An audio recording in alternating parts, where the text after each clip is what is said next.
You are not lost. You've been hidden, and you have the power to go beyond the veil.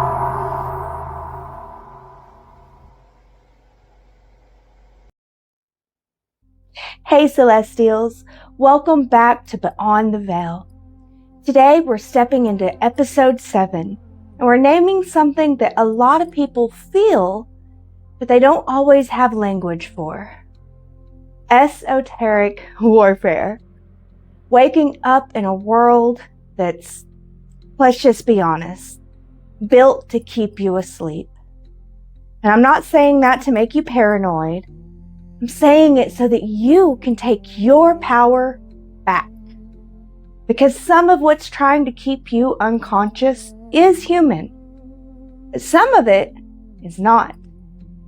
But either way, the battlefield is the same. It's your awareness, your attention, your nervous system, your definitions, and your sense of self. So today, I'm going to show you how to recognize the hijack, how to stop feeding the distortion, and how to build the kind of discernment that functions like a shield without turning you into a hyper-vigilant mess. So let's go. What esoteric warfare actually means. When people hear the word warfare, they picture something dramatic, like an attack or an entity or darkness in the corner of the room coming to get you. But most of the time, it doesn't start off like that. It starts off more like a drift. You're fine and things just keep piling up, and then you're not. You begin to feel like you can't focus or you can't settle down. Your body's on edge and you don't even know why. And that's the part that I want you to catch. Because esoteric warfare isn't always something big and scary in the moment. A lot of it is quiet. It's your attention getting siphoned off little by little. It's your intuition getting drowned out by all the noise. And it's your nervous system staying activated so long that calm starts to feel unfamiliar. And here's how you can know that you are truly in it. If you're reacting instead of choosing, or if you're scrolling instead of listening, or you're chasing stimulation instead of standing in your truth. And the wild part is, most of the world is built to reward that state. Because the world doesn't just sell products, Celestials. It sells a state of being.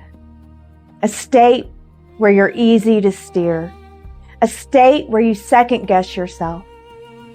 A state where you forget you're the one who's supposed to be driving. So no, this isn't about being afraid of the dark. This is about turning the lights back on within you. Programming versus knowing. Information isn't always liberation. Here's the trap, Celestials.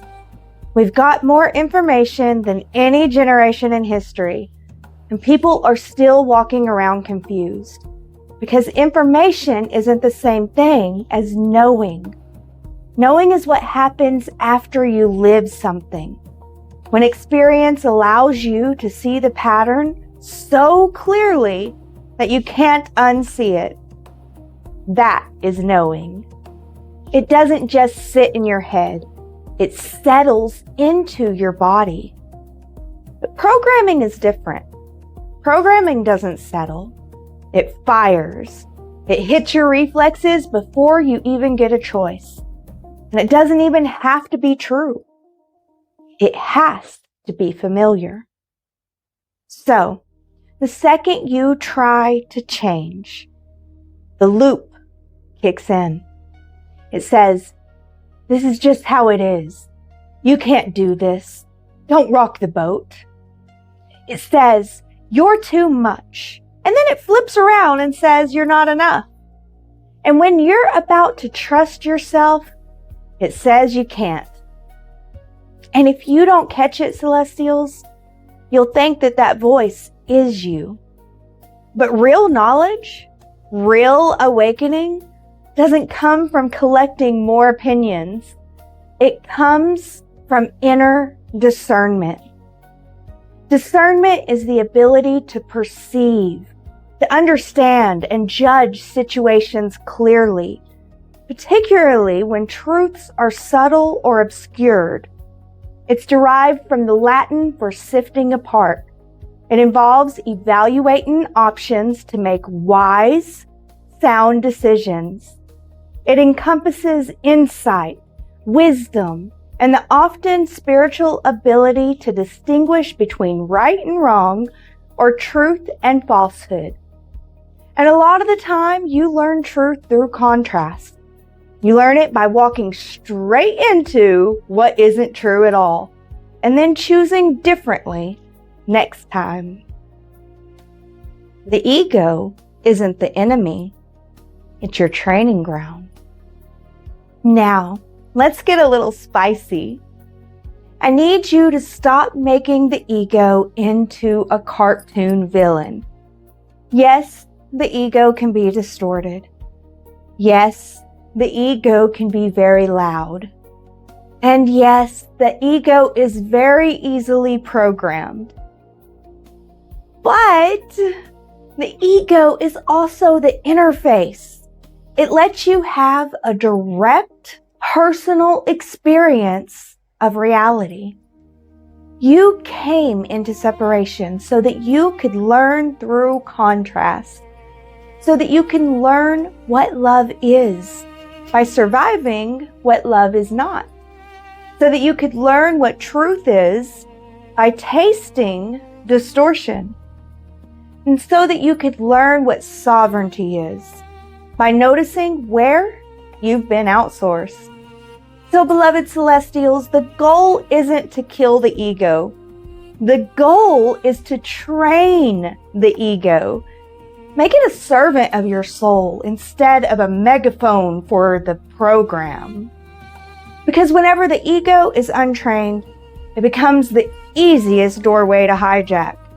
It gets hooked through shame, outrage, comparison, obsession, through the need to be right or the need to be chosen. And beloveds, once your ego's hooked there, you're not conscious. You're harvestable. And that's the real warfare. Let's practice together the anti-hijack reset. So let's do a quick reset together. Because you can't think your way out of a hijack. You have to come back into your body. So let's take a slow breath in. Inhale. Hold. And out. Allow your shoulders to drop. Unclench your jaw and let your belly soften. Now, imagine your attention as like a beam of light. Where has that beam been hooked today? By somebody else's opinion? Any fear loops? Any fantasies?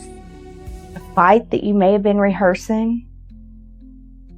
On your next inhale, say, I call back my energy back to me. Breathe in. And as you exhale, say, anything not mine, I release.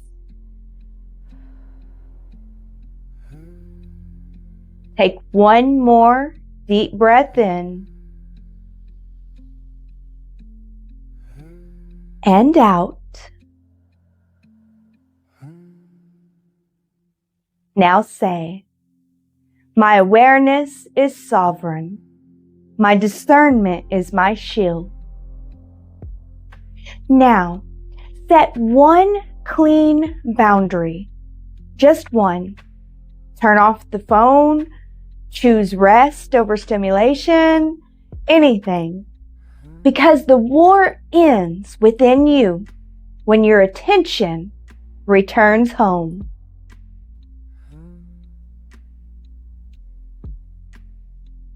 Esoteric warfare is real, but it's not here to make you afraid.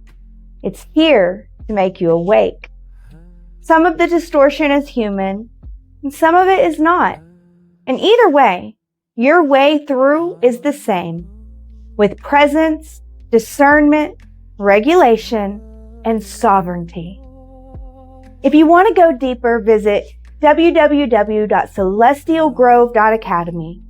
And in the next episode of Beyond the Veil, we're going to anchor the truth that makes all of this make sense.